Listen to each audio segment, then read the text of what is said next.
ಆಕಾಶವಾಣಿ ವಾರ್ತೆಗಳು. ಓದುತ್ತಿರುವವರು BA ಅಜರುದ್ದೀನ್. ಮುಖ್ಯಾಂಶಗಳು: ದೆಹಲಿ ಸ್ಫೋಟ ಹಿನ್ನೆಲೆ ದೇಶಾದ್ಯಂತ ಕಟ್ಟೆಚ್ಚರ, ಉನ್ನತ ಮಟ್ಟದ ಸಭೆ ಕರೆದ ಗೃಹ ಸಚಿವ ಅಮಿತ್ ಶಾ.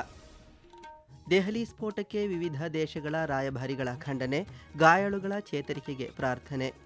ಬಿಹಾರದಲ್ಲಿ 2ನೇ ಹಂತದ ವಿಧಾನಸಭಾ ಚುನಾವಣೆ, ಮತದಾನ ಆರಂಭ.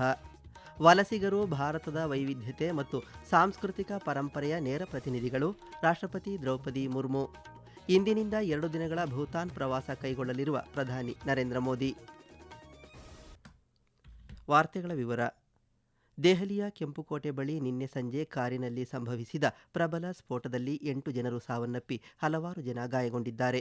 ಸಂಜೆ 7 ಗಂಟೆ ಸುಮಾರಿಗೆ ರಸ್ತೆಯಲ್ಲಿ ಸಂಚರಿಸುತ್ತಿದ್ದ ಹುಂಡೈ i20 ಕಾರು ಸ್ಫೋಟಗೊಂಡಿದೆ. ತನಿಖಾ ಸ್ಥಳಕ್ಕೆ ಭೇಟಿ ನೀಡಿದ ಕೇಂದ್ರ ಗೃಹ ಸಚಿವ ಅಮಿತ್ ಶಾ ಸಾರ್ವಜನಿಕರಿಂದ ಮಾಹಿತಿ ಸಂಗ್ರಹಿಸಿದರು. LNJP ಆಸ್ಪತ್ರೆಯಲ್ಲಿ ಗಾಯಾಳುಗಳನ್ನು ಭೇಟಿ ಮಾಡಿ ಆರೋಗ್ಯ ವಿಚಾರಿಸಿದರು. ಸ್ಫೋಟದಿಂದ 3ರಿಂದ 4 ಇತರ ವಾಹನಗಳಿಗೆ ಹಾನಿಯಾಗಿದೆ. ಪಾದಾಚಾರಿಗಳು ಮತ್ತು ಆಟೋ ರಿಕ್ಷಾಗಳಲ್ಲಿ ಪ್ರಯಾಣಿಸುತ್ತಿದ್ದ ಜನ ಗಾಯಗೊಂಡಿದ್ದಾರೆ. ದೆಹಲಿ ಪೊಲೀಸ್, NIA, NSG ಮತ್ತು ವಿಧಿ ವಿಜ್ಞಾನ ತಂಡಗಳು ತನಿಖೆಯನ್ನು ಪ್ರಾರಂಭಿಸಿವೆ ಹಾಗೂ ಸ್ಫೋಟದ ನಿಖರವಾದ ವಿವರಗಳನ್ನು ಶೀಘ್ರದಲ್ಲೇ ಬಹಿರಂಗಪಡಿಸಲಾಗುವುದು ಎಂದು ಅಮಿತ್ ಶಾ ಹೇಳಿದರು. NSG और NIA की टीम FSL के साथ अभी गहन जांच करने का शुरू किया है. आसपास के स्थान के सभी CCTV कैमरा और बाकी सब चीजों की जांच के आदेश दे दिए गए हैं. मेरी CP दिल्ली से भी बात हुई है, स्पेशल ब्रांच के इंचार्ज से भी बात हुई है. CP दिल्ली और स्पेशल ब्रांच के इंचार्ज स्पॉट पर मौजूद है. ದೆಹಲಿ ಪೊಲೀಸರು ಕಾನೂನು ಬಾಹಿರ ಚಟುವಟಿಕೆಗಳ ತಡೆಗಟ್ಟುವಿಕೆ ಕಾಯ್ದೆ, ಸ್ಫೋಟಕಗಳ ಕಾಯ್ದೆ ಮತ್ತು ಭಾರತೀಯ ನ್ಯಾಯ ಸಂಹಿತೆಯ ವಿವಿಧ ವಿಭಾಗಗಳ ಅಡಿಯಲ್ಲಿ ಪ್ರಕರಣ ದಾಖಲಿಸಿದ್ದಾರೆ. ಪ್ರಧಾನಿ ನರೇಂದ್ರ ಮೋದಿ ಅವರು ಸ್ಫೋಟದ ನಂತರ ಗೃಹ ಸಚಿವ ಅಮಿತ್ ಶಾ ಅವರಿಂದ ಘಟನೆಯ ವಿವರಗಳನ್ನು ಪಡೆದುಕೊಂಡರು. ದೆಹಲಿ ಸ್ಫೋಟದ ಹಿನ್ನೆಲೆಯಲ್ಲಿ ಗೃಹ ಸಚಿವ ಅಮಿತ್ ಶಾ ಅವರು ಇಂದು ಉನ್ನತ ಮಟ್ಟದ ಸಭೆ ನಡೆಸಿ ಪರಿಸ್ಥಿತಿಯ ಪರಾಮರ್ಶೆ ನಡೆಸಲಿದ್ದಾರೆ. ಈ ಮಧ್ಯೆ ದೆಹಲಿಯ LNJP ಆಸ್ಪತ್ರೆಯ ವೈದ್ಯಕೀಯ ಅಧೀಕ್ಷಕ ಮಾತನಾಡಿ, ಆಸ್ಪತ್ರೆಗೆ 15 ಮಂದಿಯನ್ನು ಕರೆತರಲಾಗಿದ್ದು, ಈ ಪೈಕಿ ಮಾರ್ಗ ಮಧ್ಯೆ 8 ಜನ ಮೃತಪಟ್ಟಿದ್ದಾರೆ. ಗಾಯಗೊಂಡವರಲ್ಲಿ 3 ಪರಿಸ್ಥಿತಿ ಗಂಭೀರವಾಗಿದೆ ಎಂದು ಮಾಹಿತಿ ನೀಡಿದ್ದಾರೆ. ದೆಹಲಿ ಸ್ಫೋಟದ ನಂತರ ಹಲವಾರು ದೇಶಗಳ ರಾಯಭಾರಿಗಳು ಸಂತಾಪ ಸೂಚಿಸಿದ್ದಾರೆ ಮತ್ತು ಘಟನೆಯನ್ನು ಖಂಡಿಸಿದ್ದಾರೆ. ಜಪಾನಿನ ರಾಯಭಾರಿ ಓನೋ ಕೆಯಿಚಿ ಅವರು ಜೀವಹಾನಿಗೆ ತೀವ್ರ ದುಃಖ ವ್ಯಕ್ತಪಡಿಸಿದ್ದಾರೆ. ಗಾಯಾಳುಗಳು ಶೀಘ್ರವಾಗಿ ಚೇತರಿಸಿಕೊಳ್ಳಲಿ ಎಂದು ಪ್ರಾರ್ಥಿಸಿದ್ದಾರೆ. ಭಾರತದಲ್ಲಿನ ಬ್ರಿಟಿಷ್ ರಾಯಭಾರಿ ಲಿಂಡಿ ಕ್ಯಾಮರೂನ್ ಅವರು ಸ್ಫೋಟದಿಂದ ಹಾನಿಗೊಳಗಾದವರ ದುಃಖದಲ್ಲಿ ನಾವು ಭಾಗಿಯಾಗಿದ್ದೇವೆ ಎಂದು ಹೇಳಿದ್ದಾರೆ. ಅರ್ಜೆಂಟೀನಾದ ರಾಯಭಾರಿ ಮರಿಯಾನೋ ಕ್ಯಾಸಿನೋ ಗಾಯಗೊಂಡವರು ಶೀಘ್ರ ಚೇತರಿಸಿಕೊಳ್ಳಲಿ ಎಂದು ಹಾರೈಸಿದ್ದಾರೆ. ಭಾರತದಲ್ಲಿನ ಬಾಂಗ್ಲಾದೇಶದ ಹೈಕಮಿಷನರ್ ರಿಯಾಜ್ ಹಮೀದುಲ್ಲಾ ಅವರು ಈ ಸಮಯದಲ್ಲಿ ಬಾಂಗ್ಲಾದೇಶ ಭಾರತದೊಂದಿಗೆ ನಿಂತಿದೆ ಎಂದು ಹೇಳಿದರು. ಇರಾನ್ ರಾಯಭಾರ ಕಚೇರಿಯೂ ಸಹ ತನ್ನ ಸಂತಾಪವನ್ನು ವ್ಯಕ್ತಪಡಿಸಿದೆ. ಆಸ್ಟ್ರೇಲಿಯಾದ ಹೈಕಮಿಷನರ್ ಫಿಲಿಪ್ ಗ್ರೀನ್ ಅವರು ಸಹ ಘಟನೆಯನ್ನು ಖಂಡಿಸಿದ್ದಾರೆ. ಶ್ರೀಲಂಕಾದ ರಾಯಭಾರಿ ಮತ್ತು ಮೊರಾಕೊ ರಾಯಭಾರ ಕಚೇರಿಯು ಗಾಯಾಳುಗಳ ಚೇತರಿಕೆಗಾಗಿ ಪ್ರಾರ್ಥಿಸಿವೆ. ದೆಹಲಿ ಸ್ಫೋಟದ ಹಿನ್ನೆಲೆಯಲ್ಲಿ ರಾಷ್ಟ್ರವ್ಯಾಪಿ ವಿಮಾನ ನಿಲ್ದಾಣಗಳಲ್ಲಿ ಹೆಚ್ಚಿನ ಭದ್ರತಾ ಕ್ರಮಗಳನ್ನು ಅಳವಡಿಸಲಾಗಿದೆ. ಸುಗಮ ಚೆಕ್ ಇನ್ ಮತ್ತು ಬೋರ್ಡಿಂಗ್ ಪ್ರಕ್ರಿಯೆಯನ್ನು ಖಚಿತಪಡಿಸಿಕೊಳ್ಳಲು ಪ್ರಯಾಣಿಕರು ತಮ್ಮ ನಿಗದಿತ ನಿರ್ಗಮನಕ್ಕೆ ಕನಿಷ್ಠ 3 ಗಂಟೆಗಳ ಮೊದಲು ವಿಮಾನ ನಿಲ್ದಾಣಕ್ಕೆ ಬರಬೇಕೆಂದು ಆಕಾಶ್ ವಿಮಾನಯಾನ ಸಂಸ್ಥೆ ಹೇಳಿದೆ. ಹೆಚ್ಚುವರಿಯಾಗಿ ವಿಮಾನ ನಿಲ್ದಾಣಕ್ಕೆ ಪ್ರವೇಶಿಸಲು ಸರ್ಕಾರದಿಂದ ಅನುಮೋದಿತ ಫೋಟೋ ಗುರುತಿನ ದಾಖಲೆಗಳನ್ನು ಕೊಂಡೊಯ್ಯಲು ಪ್ರಯಾಣಿಕರಿಗೆ ಸಲಹೆ ಮಾಡಿದೆ. ದೆಹಲಿಯಲ್ಲಿ ಬಾಂಬ್ ಸ್ಫೋಟದ ಹಿನ್ನೆಲೆಯಲ್ಲಿ ಕರ್ನಾಟಕದಲ್ಲಿ ಭದ್ರತೆಯನ್ನು ಹೆಚ್ಚಿಸಲಾಗಿದೆ ಎಂದು ಮುಖ್ಯಮಂತ್ರಿ ಸಿದ್ದರಾಮಯ್ಯ ತಿಳಿಸಿದರು. ಮೈಸೂರಿನಲ್ಲಿ ನಿನ್ನೆ ಸುದ್ದಿಗಾರರೊಂದಿಗೆ ಮಾತನಾಡಿದ ಅವರು, ಜಿಲ್ಲಾ ಕೇಂದ್ರಗಳು, ಬೆಂಗಳೂರು ವಿಮಾನ ನಿಲ್ದಾಣ, ಬಸ್ ನಿಲ್ದಾಣ ಹಾಗೂ ರೈಲು ನಿಲ್ದಾಣ ಸೇರಿದಂತೆ ಜನನಿಬಿಡ ಪ್ರದೇಶಗಳಲ್ಲಿ ಭದ್ರತೆಯನ್ನು ಬಿಗಿಗೊಳಿಸಲಾಗಿದೆ ಎಂದು ತಿಳಿಸಿದರು. ಈ ವಾರ್ತೆಗಳನ್ನು ಆಕಾಶವಾಣಿಯಿಂದ ಕೇಳುತ್ತಿದ್ದೀರಿ.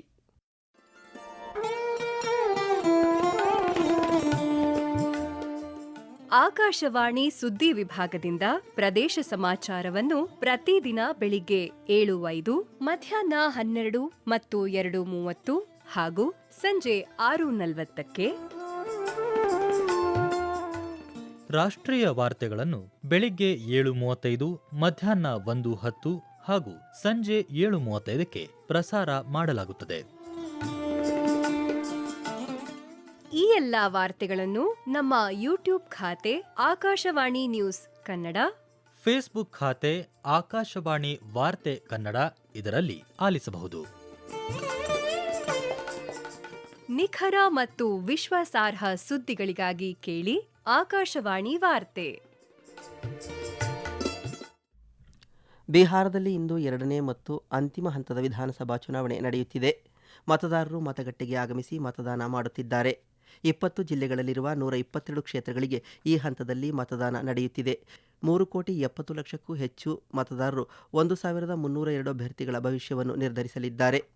ಭದ್ರತಾ ಕಾರಣಗಳಿಗಾಗಿ ಸಂಜೆ 5 ಗಂಟೆಗೆ ಕೊನೆಗೊಳ್ಳುವ 7 ಕ್ಷೇತ್ರಗಳನ್ನು ಹೊರತುಪಡಿಸಿ ಮತದಾನ ಬೆಳಿಗ್ಗೆ 7 ಗಂಟೆಗೆ ಪ್ರಾರಂಭವಾಗಿ ಸಂಜೆ 6 ಗಂಟೆಗೆ ಮುಕ್ತಾಯಗೊಳ್ಳಲಿದೆ.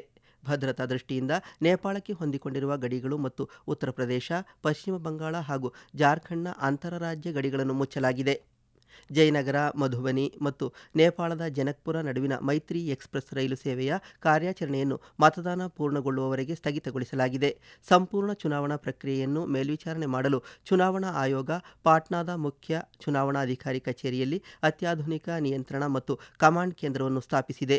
ಎಲ್ಲ 20 ಜಿಲ್ಲಾ ಕೇಂದ್ರಗಳಲ್ಲಿಯೂ ಇದೇ ರೀತಿಯ ನಿಯಂತ್ರಣ ಕೊಠಡಿಗಳನ್ನು ಸ್ಥಾಪಿಸಲಾಗಿದೆ. ಮಹಿಳಾ ಸಬಲೀಕರಣದ ಸಂದೇಶವನ್ನು ರವಾನಿಸಲು 595 ಮತಗಟ್ಟೆಗಳನ್ನು ಸಂಪೂರ್ಣವಾಗಿ ಮಹಿಳಾ ಚುನಾವಣಾ ಸಿಬ್ಬಂದಿ ಹಾಗೂ 21 ಪಿಡಬ್ಲ್ಯೂಡಿ ಮತಗಟ್ಟೆಗಳನ್ನು ವಿಕಲಚೇತನ ಸಿಬ್ಬಂದಿ ನಿರ್ವಹಿಸುತ್ತಿದ್ದಾರೆ. ಹೆಚ್ಚುವರಿಯಾಗಿ 316 ಮಾದರಿ ಮತದಾನ ಕೇಂದ್ರಗಳನ್ನು ಸ್ಥಾಪಿಸಲಾಗಿದೆ. ಮೊದಲ ಹಂತದ ಚುನಾವಣೆ ಈ ತಿಂಗಳ 6ರಂದು ನಡೆದಿದ್ದು, ಇದು ಸುಮಾರು 65% ದಾಖಲೆಯ ಮತದಾನಕ್ಕೆ ಸಾಕ್ಷಿಯಾಗಿದೆ. ಮತ ಎಣಿಕೆಯನ್ನು ಈ ತಿಂಗಳ 14ರಂದು ಕೈಗೊಳ್ಳಲಾಗುವುದು. ರಾಷ್ಟ್ರಪತಿ ದ್ರೌಪದಿ ಮುರ್ಮು ಅವರು ನಿನ್ನೆ ಅಂಗೋಲಾದಲ್ಲಿ ಭಾರತೀಯ ಸಮುದಾಯವನ್ನು ಉದ್ದೇಶಿಸಿ ಮಾತನಾಡಿದರು. ಸುಮಾರು 8,000 ಬಲಿಷ್ಠ ಭಾರತೀಯ ವಲಸಿಗರು ಅಂಗೋಲಾದ ಆರ್ಥಿಕ ಪ್ರಗತಿಗೆ ಸಕಾರಾತ್ಮಕ ಕೊಡುಗೆ ನೀಡುತ್ತಿದ್ದಾರೆ ಎಂದು ಶ್ಲಾಘಿಸಿದರು. ಭಾರತದಲ್ಲಿನ ಸಮಗ್ರ ಸುಧಾರಣೆಗಳಲ್ಲಿ ಭಾರತೀಯ ವಲಸಿಗರು ಅವಿಭಾಜ್ಯ ಅಂಗವಾಗಿದ್ದಾರೆ. ಭಾರತ ಮತ್ತು ಅಂಗೋಲಾ ನಡುವಿನ ವ್ಯಾಪಾರ, ಹೂಡಿಕೆ ಮತ್ತು ಜನರಿಂದ ಜನರ ನಡುವೆ ಇರುವ ಸಂಬಂಧಗಳನ್ನು ಮತ್ತಷ್ಟು ಬಲಪಡಿಸಲು ಅಪಾರ ಅವಕಾಶಗಳಿವೆ ಎಂದರು. ವಲಸಿಗರು ಭಾರತದ ವೈವಿಧ್ಯತೆ ಮತ್ತು ಸಾಂಸ್ಕೃತಿಕ ಪರಂಪರೆಯ ನೇರ ಪ್ರತಿನಿಧಿಗಳು. ಅವರು ಎರಡೂ ದೇಶಗಳ ನಡುವೆ ಸೇತುವೆಯಾಗಿ ಕಾರ್ಯನಿರ್ವಹಿಸುತ್ತಿದ್ದಾರೆ ಎಂದರು.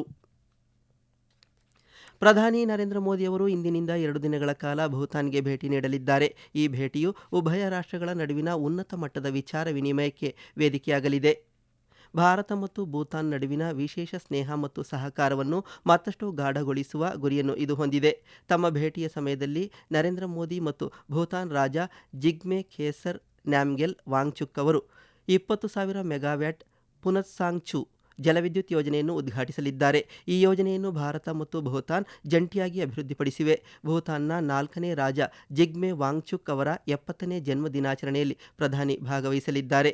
ಪ್ರಧಾನಿ ಮೋದಿಯವರ ಭೇಟಿಯು ಥಿಂಪುವಿನಲ್ಲಿ ನಡೆಯುತ್ತಿರುವ ಜಾಗತಿಕ ಶಾಂತಿ ಪ್ರಾರ್ಥನಾ ಉತ್ಸವದ ಹಿನ್ನೆಲೆಯಲ್ಲಿ ಮಹತ್ವ ಪಡೆದುಕೊಂಡಿದೆ. ನರೇಂದ್ರ ಮೋದಿ ಅವರು ಜಾಗತಿಕ ಶಾಂತಿ ಪ್ರಾರ್ಥನಾ ಉತ್ಸವದಲ್ಲಿ ಭಾಗವಹಿಸಲಿದ್ದಾರೆ. ಆಕಾಶವಾಣಿ ಸುದ್ದಿ ವಿಭಾಗದೊಂದಿಗೆ ಮಾತನಾಡಿದ ಭೂತಾನ್ನ ಭಾರತೀಯ ರಾಯಭಾರಿ ಸಂದೀಪ್ ಆರ್ಯ, ಈ ಭೇಟಿಯು ಎರಡೂ ದೇಶಗಳ ನಡುವಿನ ವಿಶೇಷ, ನಿಕಟ ಮತ್ತು ಆಳವಾದ ದ್ವಿಪಕ್ಷೀಯ ಸಂಬಂಧಗಳನ್ನು ಮತ್ತಷ್ಟು ಗಾಢಗೊಳಿಸುವ ನಿರೀಕ್ಷೆಯಿದೆ ಎಂದು ಹೇಳಿದರು.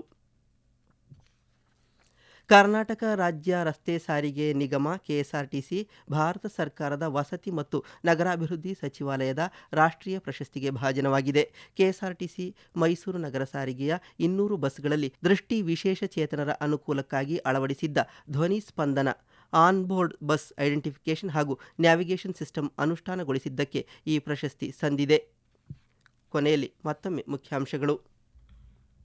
ದೆಹಲಿ ಸ್ಫೋಟ ಹಿನ್ನೆಲೆ ದೇಶಾದ್ಯಂತ ಕಟ್ಟೆಚ್ಚರ, ಉನ್ನತ ಮಟ್ಟದ ಸಭೆ ಕರೆದ ಗೃಹ ಸಚಿವ ಅಮಿತ್ ಶಾ.